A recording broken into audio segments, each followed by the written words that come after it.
Hi, and welcome to the S.J. Child Show. The S.J. Child Show brings value to families through education, resources, and lots of laughs.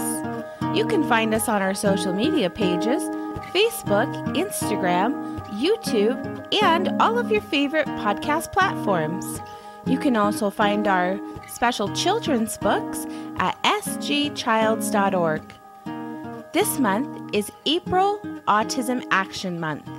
All of our guests in April will be autism warriors, and we are celebrating them and bringing this to the forefront. Thank you for joining the S.J. Childs Show. I'm your host, S.J. Childs, and today I have the host of Successfully Chaotic podcast, mother of 7, autism mom warrior, and a great friend I'm going to be making and connecting with, Maria Daniels. Hi, Maria. Thank you so much for being here today. Hi, I'm so happy to be here. It's such an honor to have you on our show. I am excited to jump right in, talk about autism. And of course, we're going to be airing this week for Autism Awareness Month. And we're just making sure that we keep our, action in our words and in our education with others. Tell us a little bit about yourself and how you've kind of gotten started doing what you're doing.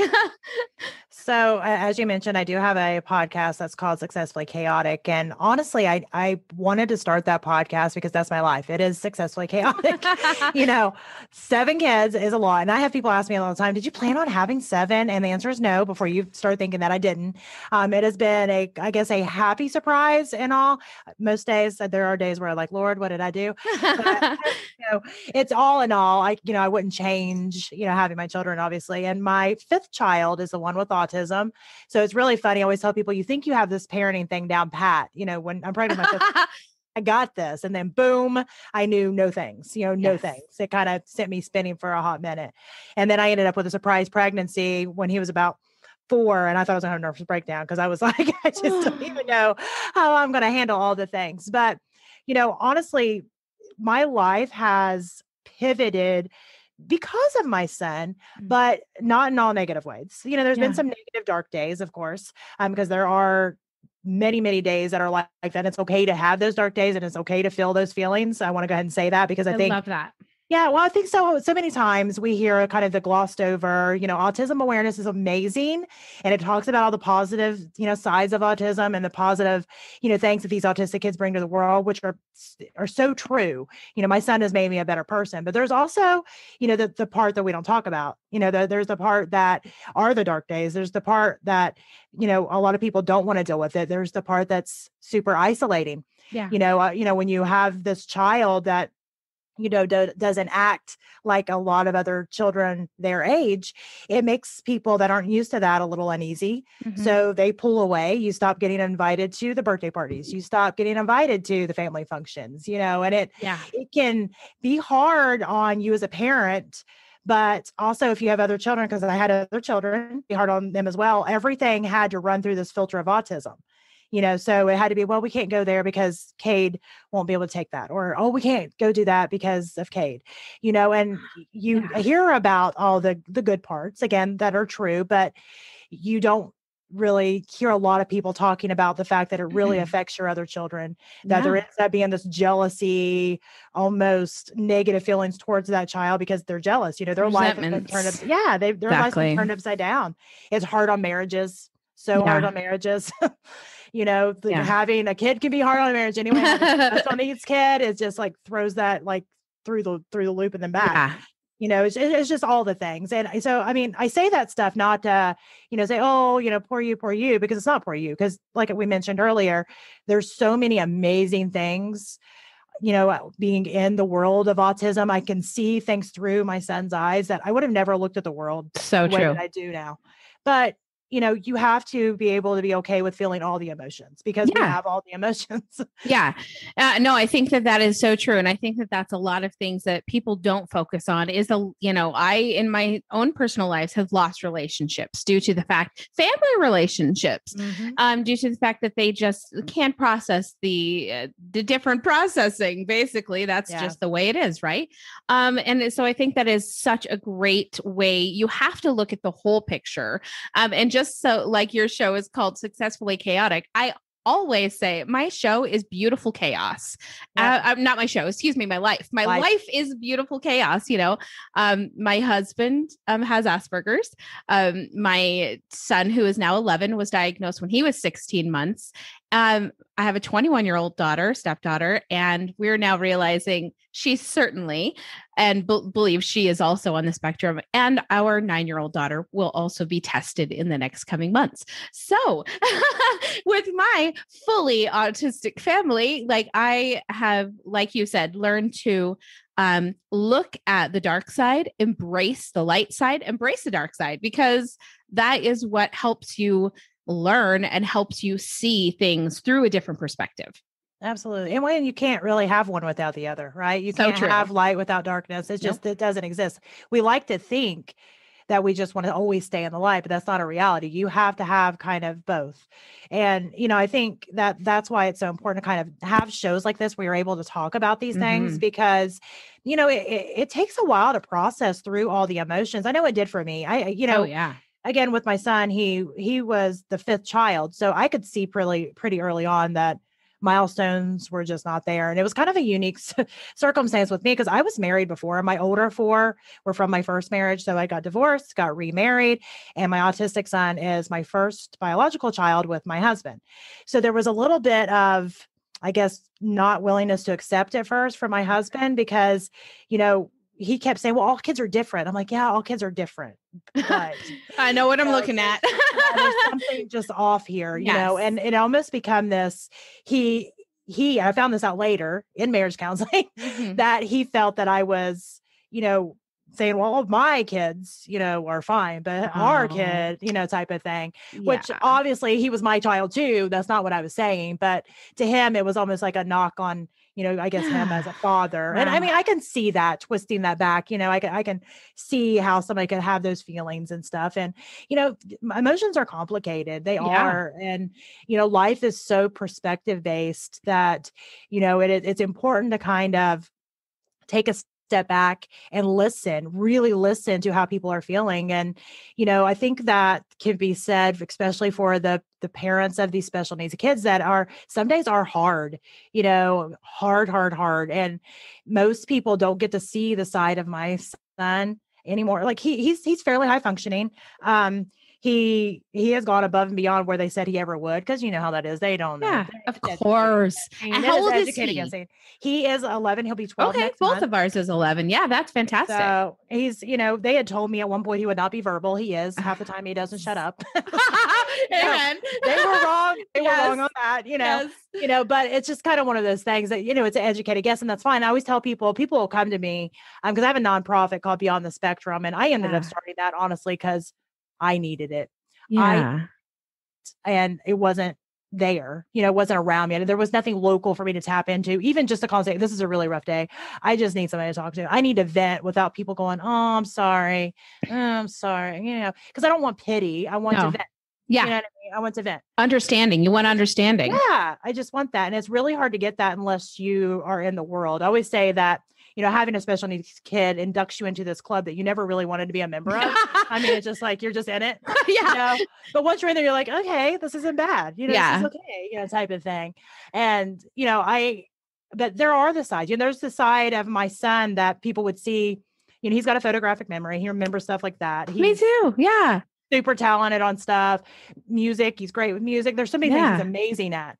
But then there was a side of him too. If he's overwhelmed, he went through phases where, he would randomly poop places. There are times where he would randomly pee places.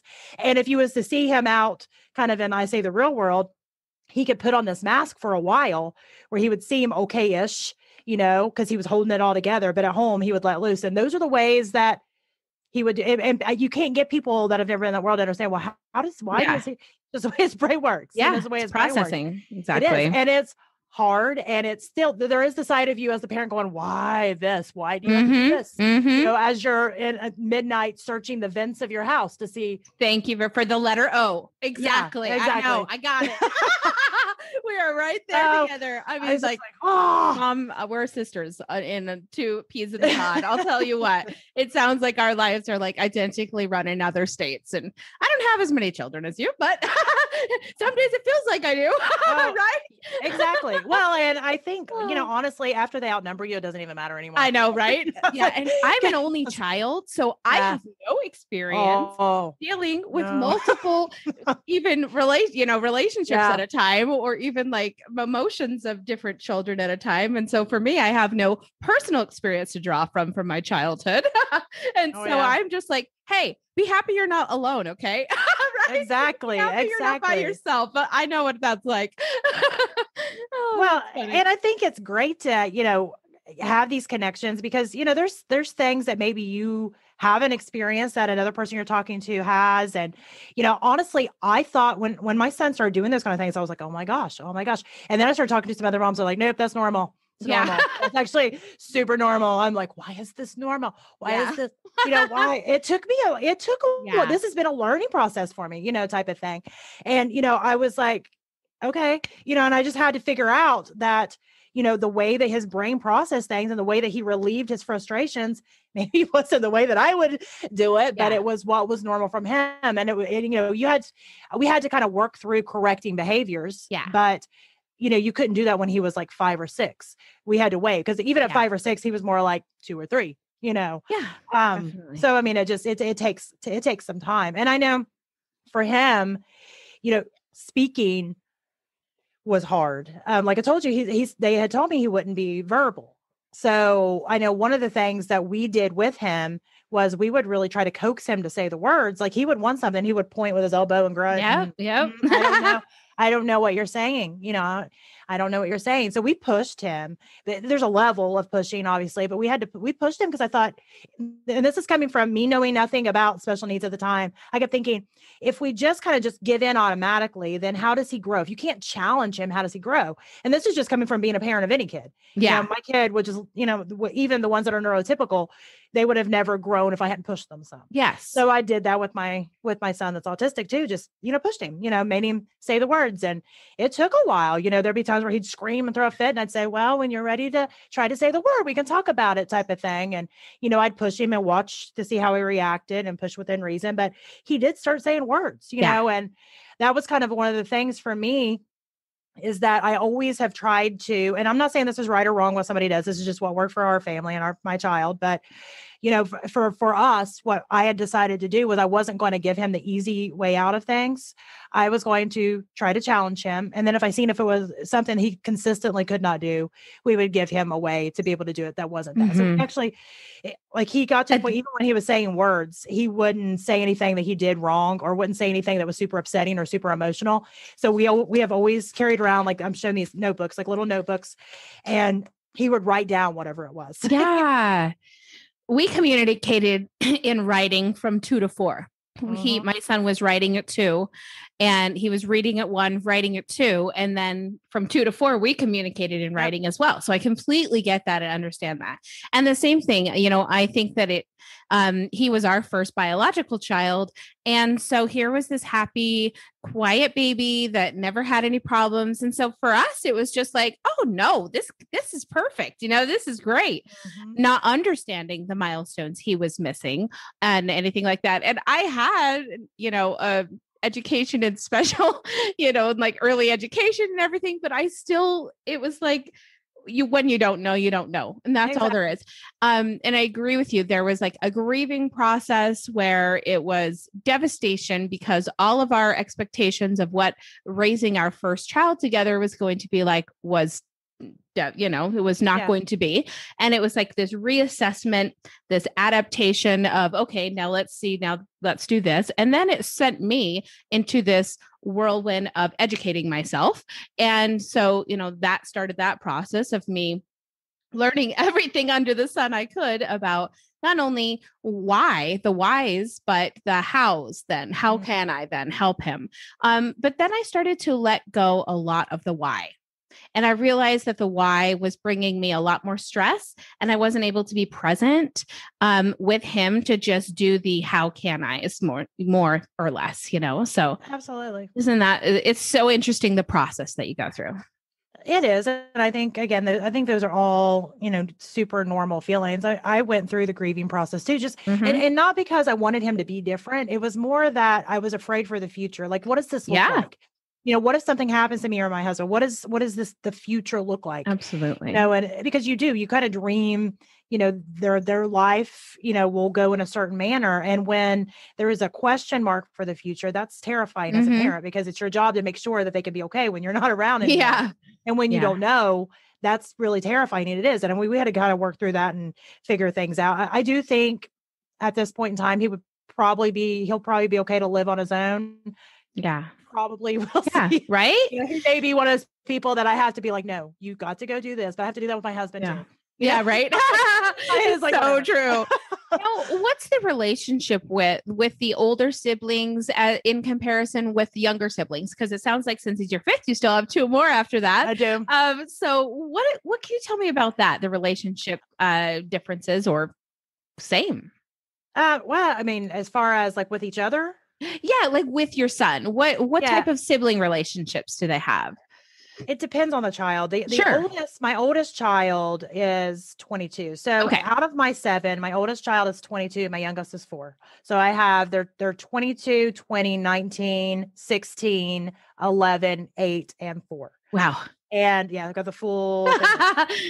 So I with the oldest one, she pretty much, it was just like her baby too. Yes. You know what I mean? Always just like her baby too. So that was never an issue. And that was how it was with the second one too. Now the third one, when he came along, Brent was pretty young and Kyla was pretty young, which are my younger two from my first marriage. And there was a little more tension, and there still is a little bit with those relationships. And it's kind of odd. I have to explain them all the time because he is high enough functioning now that most of the time, I wanted to say 9 times out of 10, but it's probably more like 7 times out of 10, he can get along like any other kid his age. Yeah.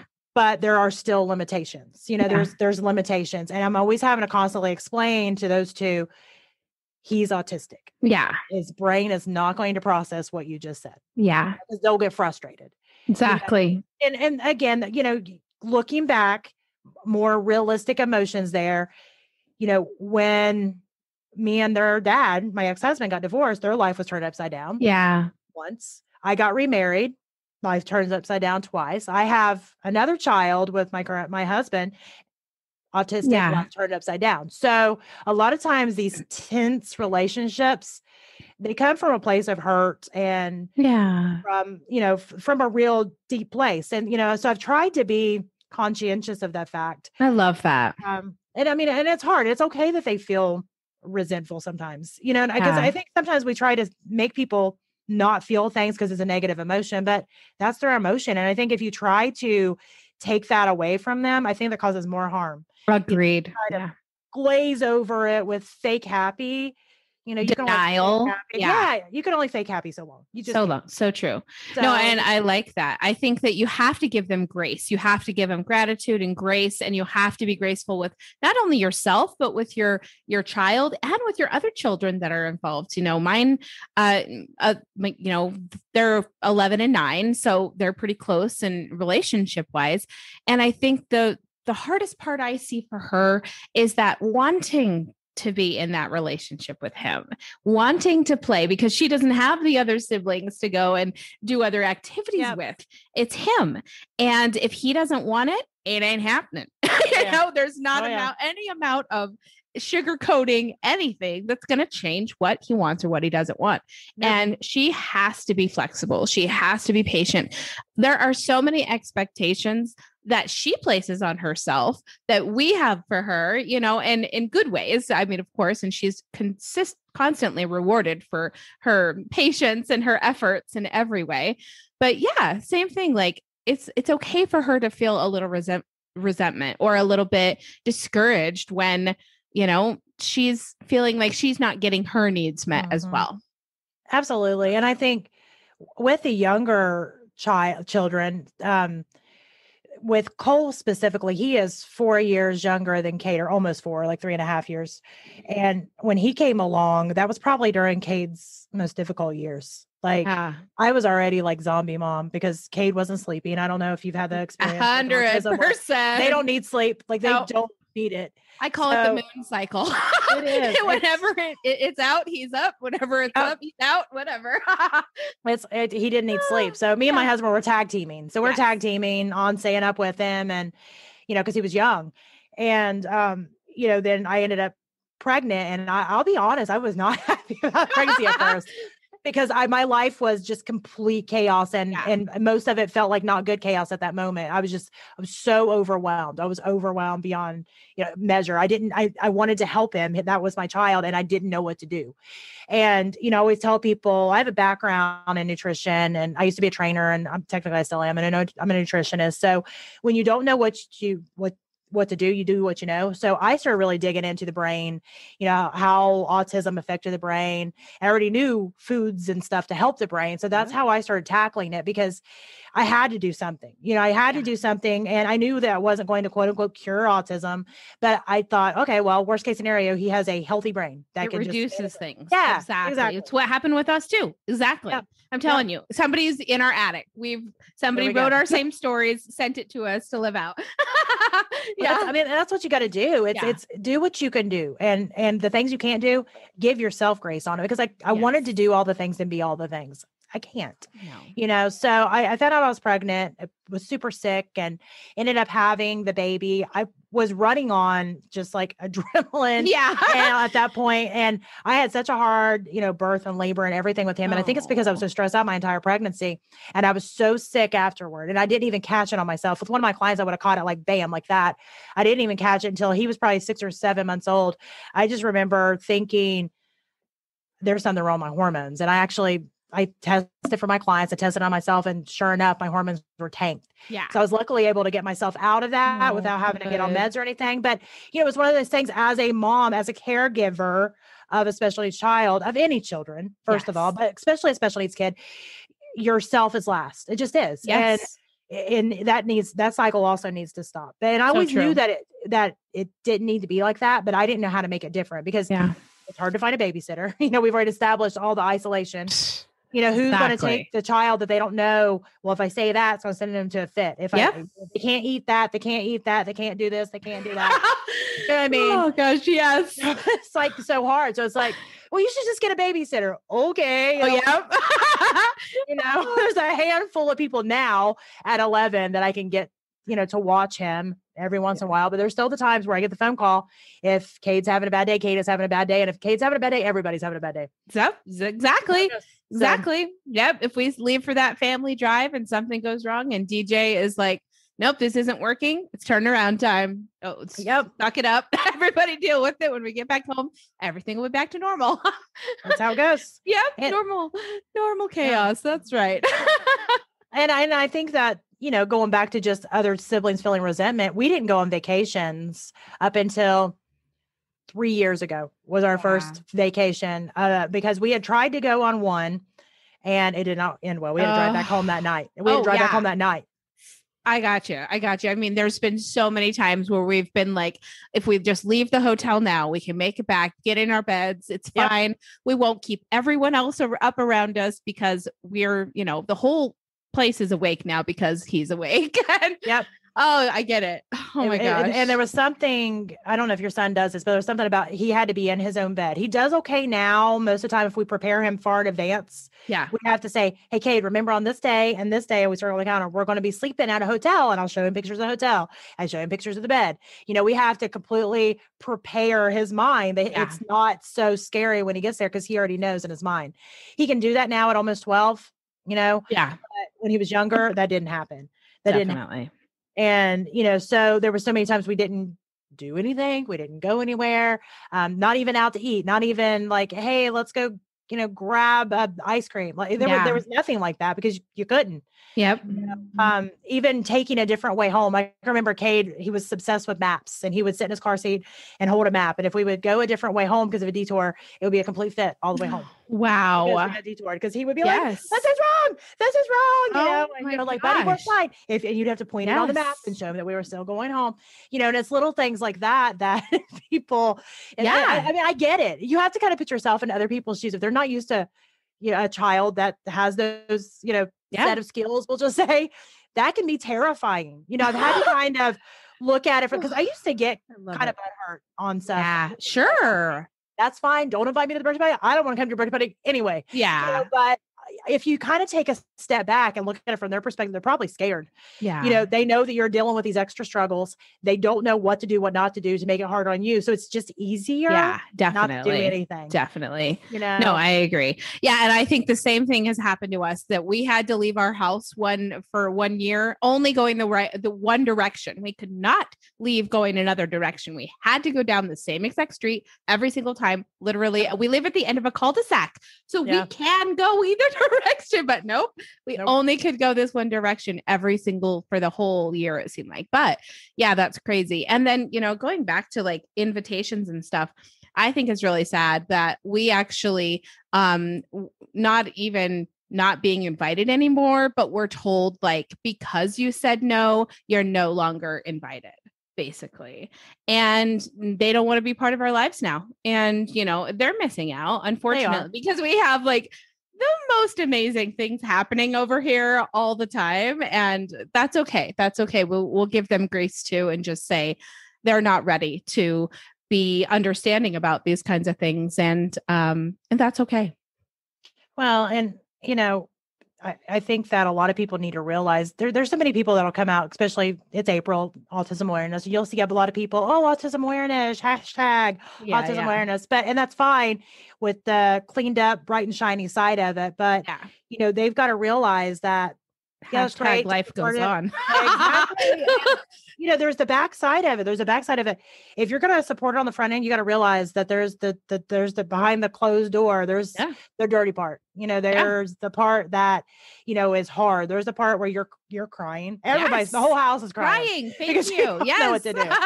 And I think it's important to talk about all those kind of things, because there has to be, if you want to be autism acceptance, if you want to actually accept, you have to accept all sides of it. Correct. And I think that's the biggest thing, is to realize that, it's not always the bright, pretty, shiny, rainbow. Yes. And, it's not. It's really not. It's there are the days that are like that. And there's the days where everybody is just scared, depressed, unsure, there's both sides of that coin. And you have to just hold on to the days that are the bright, shiny rainbows, because it'll help you get through the days that you're like, the why me? Because it's going to happen. And, we have less of those days now that he's older, but we still have them. There's still times where I'll think we're completely over a hurdle and boom, there it is again. And I'm like, which is almost worse sometimes, because you think, okay, we're past it. We're past that. Yes. Exactly.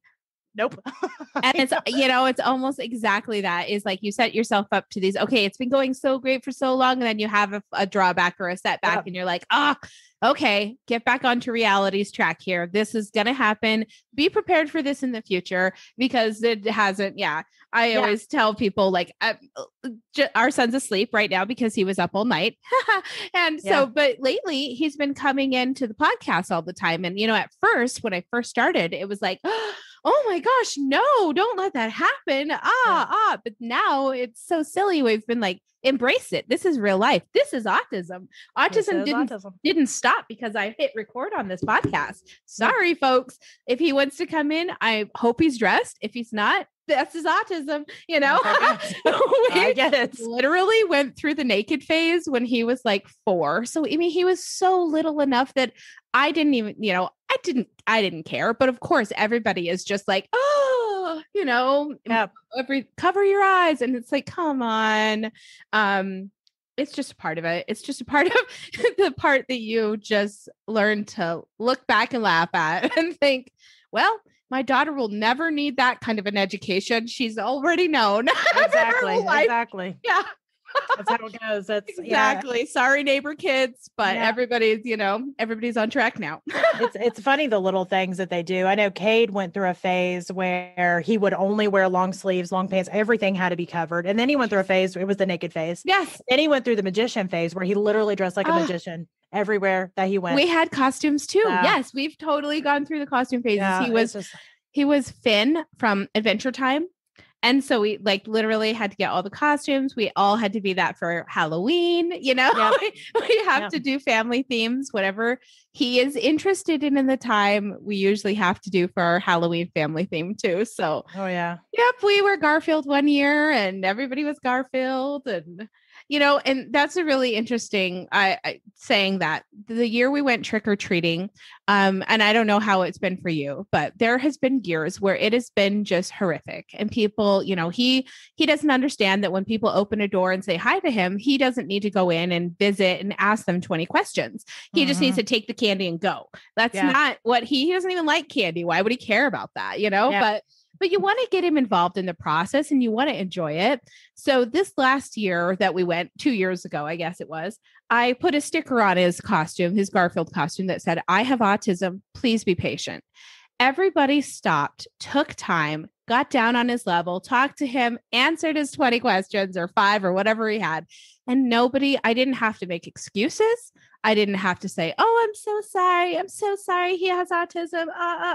Let me walk on eggshells for all of you neighbors that can't understand that why my son's acting differently." So this time I was like, no more eggshells, read it yourself, figure out, and not that I don't want to have grace on my neighbors. I'm not saying that I should expect them to know, but we've come through there for 7 or 8 years now. Like, people should start being understanding. And this time they were completely, because I educated them up front. I let them know it's okay. This is what to expect. And they acted accordingly. Well, and I think that's a big thing. I think sometimes we're not the best at educating people. Because and I've even said this to my husband. I told him that I was going to have t-shirts made that said, "I'm sorry, but my child has autism. Just be patient," because they'll be fine. Most of the time we won't even need it, but I'm going to keep them on my bag, just pull out and put on as needed. Because if not, you get those people that just stare, make comments, which makes it worse because he is intelligent. He understands what they're saying, and if he can't hold it in while we're gone, trust me, he beats himself up more than anybody else could, because he tries to kind of hold it in. He is, high end of functioning, that he can tell that other kids, that don't have autism don't quite have the same little things going on that he does. We've been honest with him. He knows he has autism. He knows what that means. That's too. That's great. It's just like, it's just become just like anything else. Like, oh, you have reflux. It's not any, right. You have autism. And the only issues that we have ever had is, where he is so high functioning, people forget. And I try to be patient with them, because there's sometimes I forget. I'll be honest. There's sometimes I'm like, okay. I had to take a step back, because he'll do so well for a while that it's easy for me to also forget, okay, this is autism. He's also smart enough that he's tried to use it too, though. Yeah. I don't know if your child's done that. Oh boy.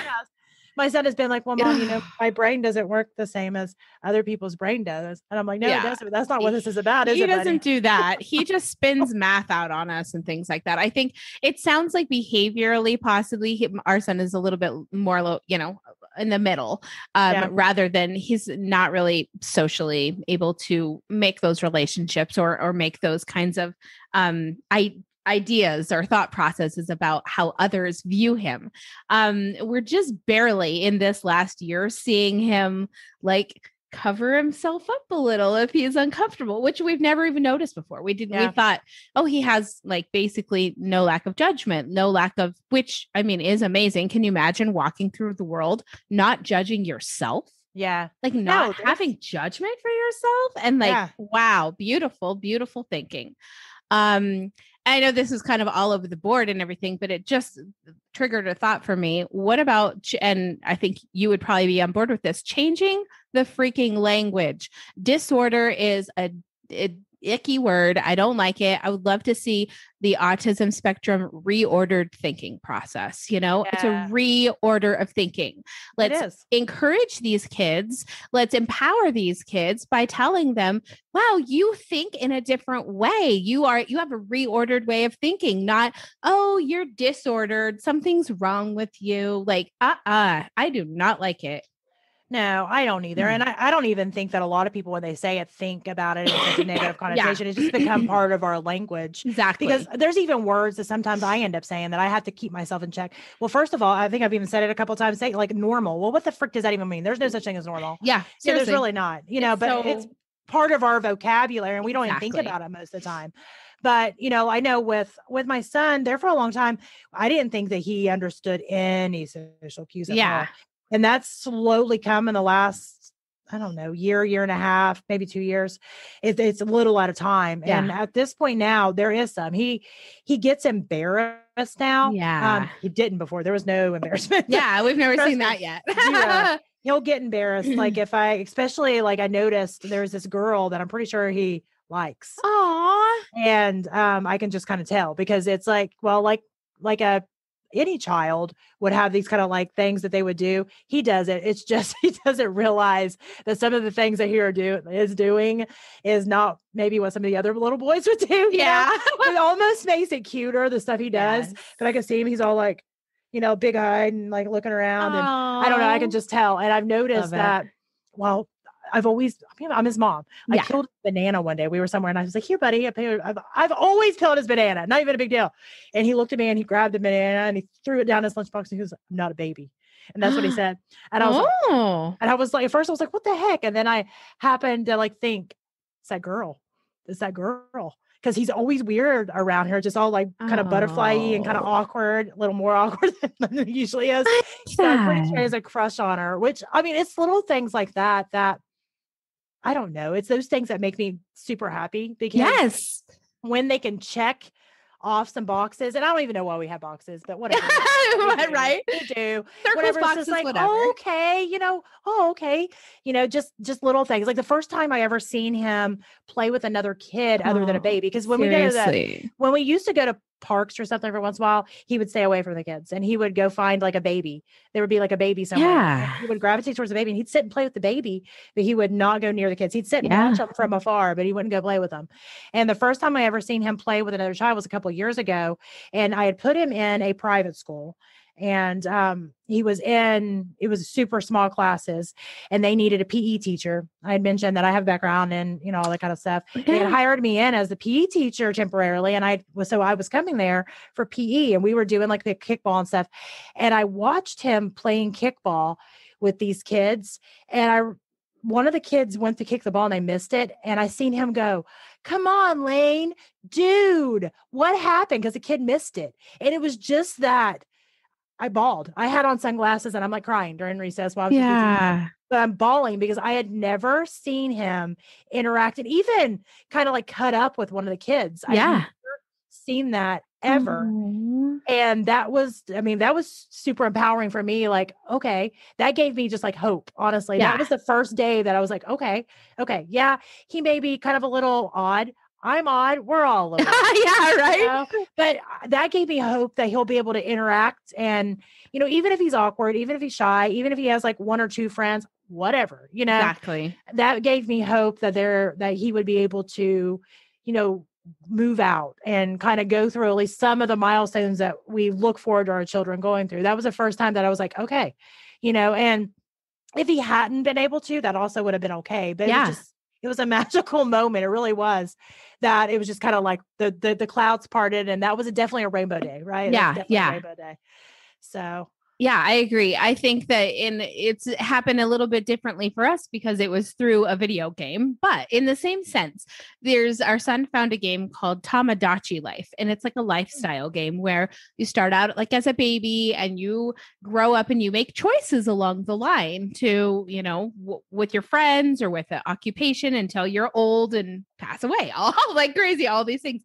So it's this huge lifestyle. Well, it started him asking questions like, can I propose to someone someday? Will I be able? And, at first he was like, I'm going to propose to Anna. And we were like, well, that's your sister. We can't, we don't propose to our family members. And then he was so cute. He was like going through the list of her friends. Well, then would it be okay for me to propose to this girl? Yeah, that would be okay. She's not our family member. That's the type of person you should be proposing to. But wow, I would have never, ever thought to have that kind of a conversation with him.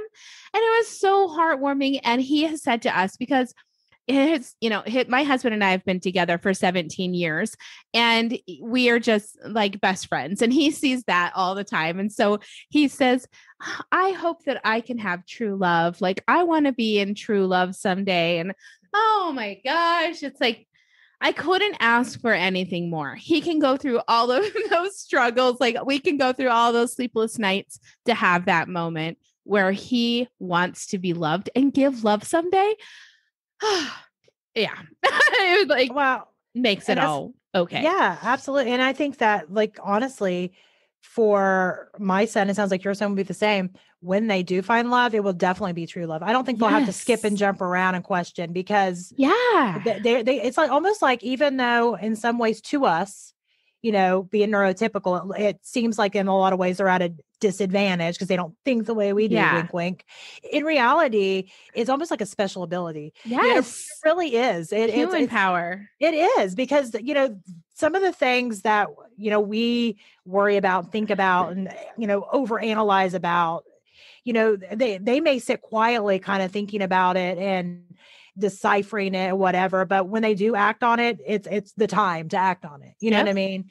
And I think that is something, especially when you're talking about love and stuff, that's something that's super empowering. And, I think that's amazing. I think it's a very, very good example on just kind of a peek into their minds. Yes. I love it. Exactly. I know. Me too.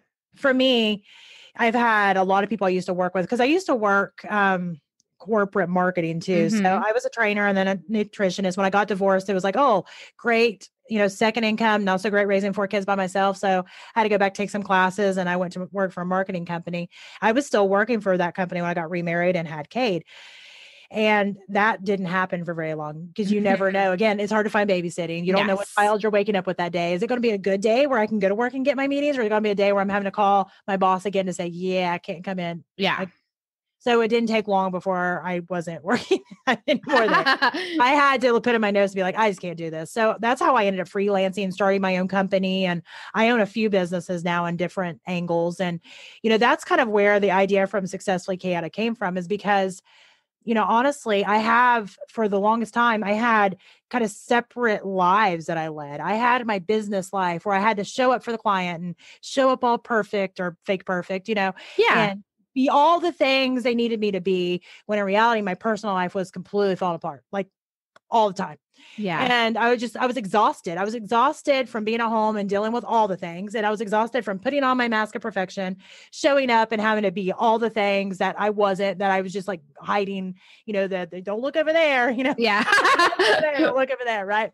So the idea for Successfully Chaotic, honestly, I was fed up. I was burnt out, fed up. I had a complete, and when I say complete, I barely remember that year. I had a complete breakdown. It was actually from mid 2018 to mid 2019, for that like full year. Just like, it's like, I can remember very little things. Right. I was that gone. It was just like all the things come crashing down on me at one time, and I just couldn't take anymore. And I broke. And when I did, it was actually probably the best day of my life. Didn't seem like at the time. Right. But it was kind of one of those things. I just let it off. I'm like, I don't even care. I don't care what you think. Exactly.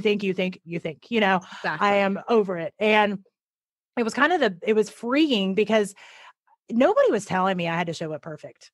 I was telling myself that I had to show up perfect. Nobody was saying you have to act like you have, all your, excuse my language, but shit together. Yes. Act like you have it all together all the time. Nobody said that, but I was somehow telling myself that.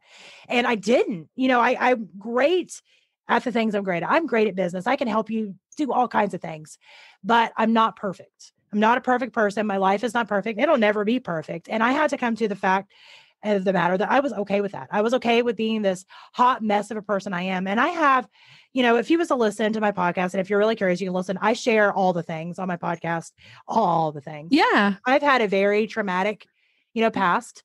There's a lot of things. We all have our baggage. And, the funny thing about life is a lot of times you don't deal with it, you sweep it under the rug, but eventually that rug's like piled up and it looks like a mountain. And creeping out. I'm telling you. And so when it broke, it wasn't just, the things that were going on that moment. It was all the things from my entire life come crashing down to me at one time. But the beauty of it was that I had to look at it and I had to deal with them one at a time. I had to deal with all the past traumas that I never dealt with. I had to deal with them. I had to process them. I had to put them to rest because I never did. And what I started to find was, number one, I became so much stronger. I thought I was strong before. No. I was weak. I was fake strong, but really walking on eggshells in so many aspects of my life. I was able to become stronger for myself, for my kids, for my husband, for all the things. Better for my clients. Honestly, I have such a deep relationship with my clients now because the people that are coming to me are okay with the fact that my brand is the imperfect. I teach you how to be perfectly imperfect.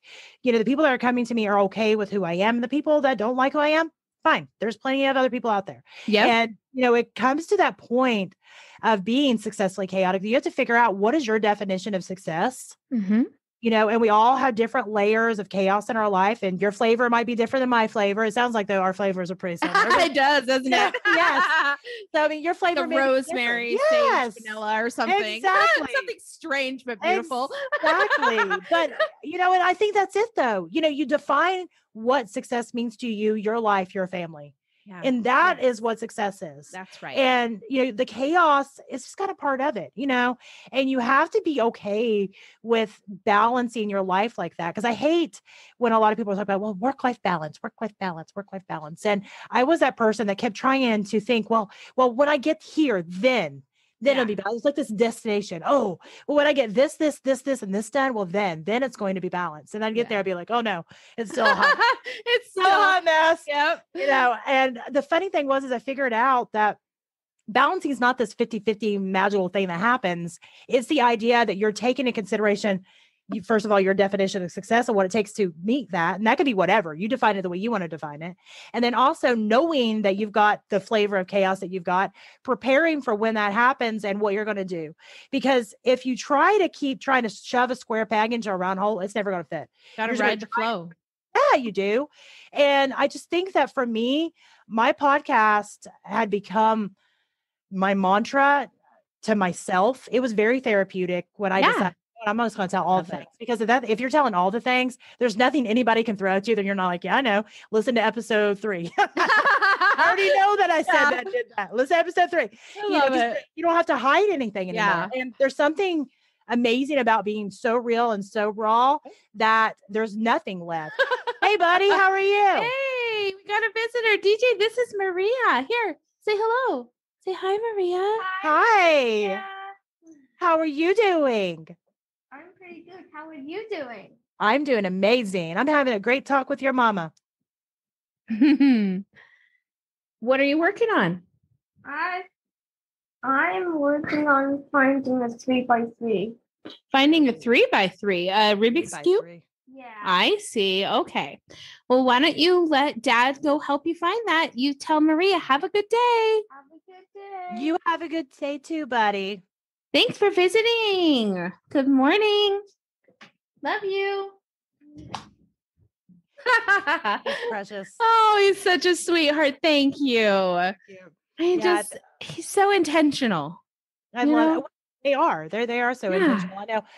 We've been working up. My son wants to do podcast. Me too. Us too. Oh my gosh. We need to get them together. We do. That would be awesome. Yes, that would be great. He's been wanting to do one. We've been practicing because again, we have to work on stuff for a long time. Oh, Maria. It's we were practicing because he's like, I don't know what to do. I don't know what to do. I was like, you don't have to know what to do, buddy. You just talk about whatever you want to talk about. If you want to talk about Minecraft today, you talk about Minecraft. If you want to talk about whatever it is. We found these little cards called Talks, TAKZ, Talks cards. And they just have different conversation pieces. What is your favorite ice cream? What's a goal you have for your future? Who's someone you admire, you want to be, and it's just all of these different topics. And my son doesn't use them as much because he's very technical. So he really wants to talk about technical things like coding and numbers and values. Oh, Cade loves coding. It's So amazing. They sound like two peas in a pod. I'm telling you. That is so funny. But our daughter, our 9-year-old, she used the little Let's Talk cards, and they both did their podcasts, That's recording. so cute. Oh, it's so amazing. And it kind of, for us, it goes to show we're doing wonderful things. We're doing things that are so energetic and so rewarding that our kids are seeing it. They're like, wow, this is making our parents so happy to do this. I want to try it.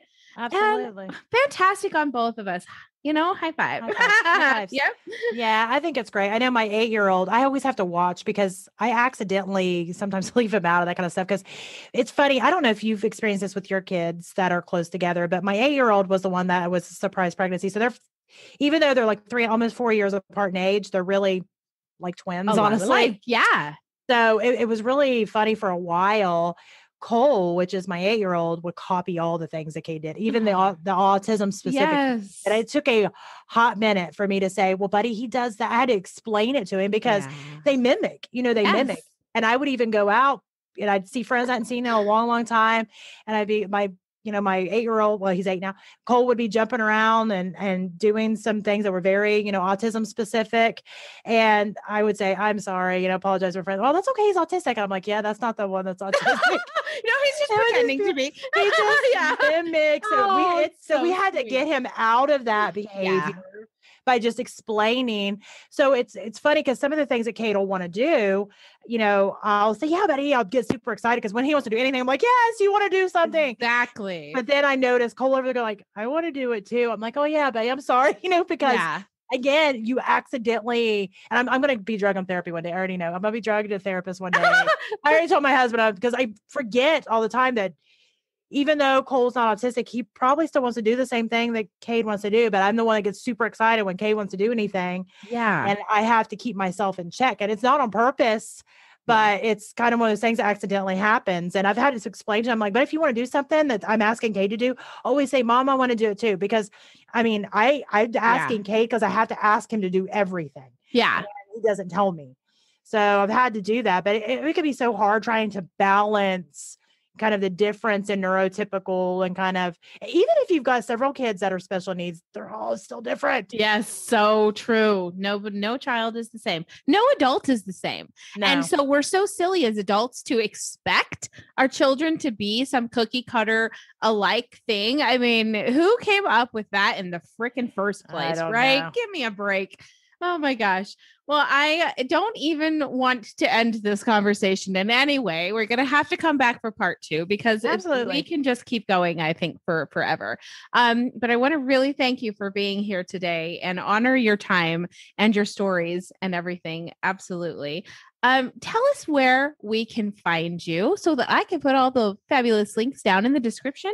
And and then we're just going to have to keep in touch and figure out another time to do this again. Absolutely. So the podcast is called Successfully Chaotic, which you can find on all your favorite podcast platforms. You can go to the website, which is successfullychaotic.com. All the social media is Successfully Chaotic. I mean, you can find it. You can also look me up under my name, which is Maria Daniels, and I have a public profile. So perfect. All the places. Yeah, fantastic. And then before we do touch off, I wanted to ask you really quickly about your nonprofit or your foundation. How can we help support in that sense? What can we do as a community to help support that? Absolutely. So we're actually rebuilding our website. So there's nothing up right now. I took it down to rebuild it because I'd thrown something up that was going to be temporary. You know how it goes, temporary turned into like 2 years, but I get that. I was like, well, I'll have to get to that later. I'll have to get to that later. So we're in the process of redoing that, but that is, the domain will be, We Are Beyond the Spectrum. And that's on social media as well. And honestly, it started out like we're fairly local. We do a lot of things locally, but I have been getting calls from other places because I just wanted to be a resource. If you just want to call and vent about things going on, fine. If you need to find a resource or tap into anything, that I have as far as, people that I know who do this, that, and the other, I wanted to be that person to call. No judgment. If you're calling to say, you know what, today I don't like my kid. Today I don't like them because you know what, I love my kids, but there's moments I don't like them as much. Give me a few minutes. I'll like them later, but right now I don't like, which I'm like my husband. I'll even tell my husband, I don't like you right now. Go to the other room. I don't like you. And that's okay. Again, we can feel our emotions. I love it. Yes. So if you want to be that person, I have somebody that I had talked to, and, she had found some resources to talk to, but it was a lot of just the happy, bubbly stuff, which is great, great, great, except for when you're not feeling happy and bubbly. You don't feel like you can open up. You don't feel like you can open up if somebody's just always happy and bubbly. You want somebody you can be like, today's hard. And today I'm like, don't really like him. And I don't know what to do. And because there's those days, and that is okay. Yeah. You can still love somebody and not like them for that minute or that hour or that day. Okay. Perfect advice. I agree. Absolutely. Thank you so much for coming. And I really look forward to talking more in the future and to connecting with you, picking your brain for all your amazing ideas. Thank you so much for being here, and we'll be in touch. Absolutely. It was my pleasure. Thanks, Maria.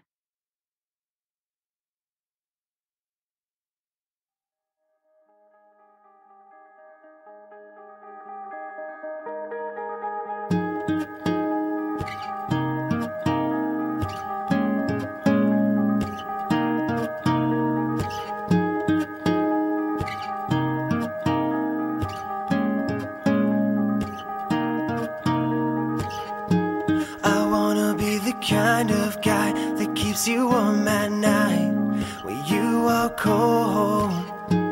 I'll grab some blankets from my bed, wrap them around your chest, and I'll pull you close. We'll flip some channels to find out there's nothing on right now to ease your mind. Sit back, relax, there is no rush, no need to speed things up. All we have is time to think about the future, forget about the past. Time to figure out a way to make this moment last. To make this moment last. To make this moment last.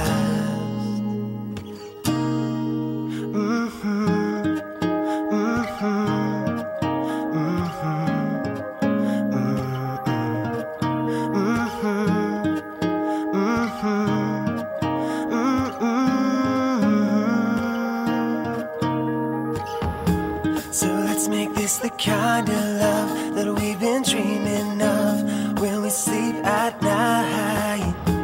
We'll get a little house to live in, have a couple kids, and we'll sleep tight. 'Cause baby, all we really need are just a couple things to stay alive, and everything else in between. Just trust my heart, you'll see. We're slowly coming. Time to think about the future, forget about the past. Time to figure out a way to make this moment last. To make this moment last. To make this moment last.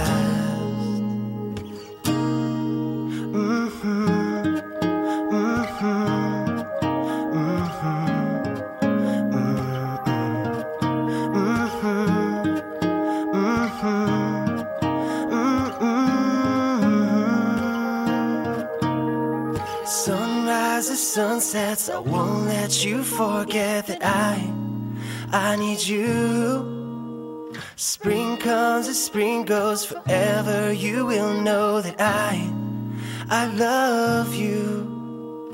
Sunrises, sunsets, I won't let you forget that I need you. Spring comes as spring goes, forever you will know that I love you.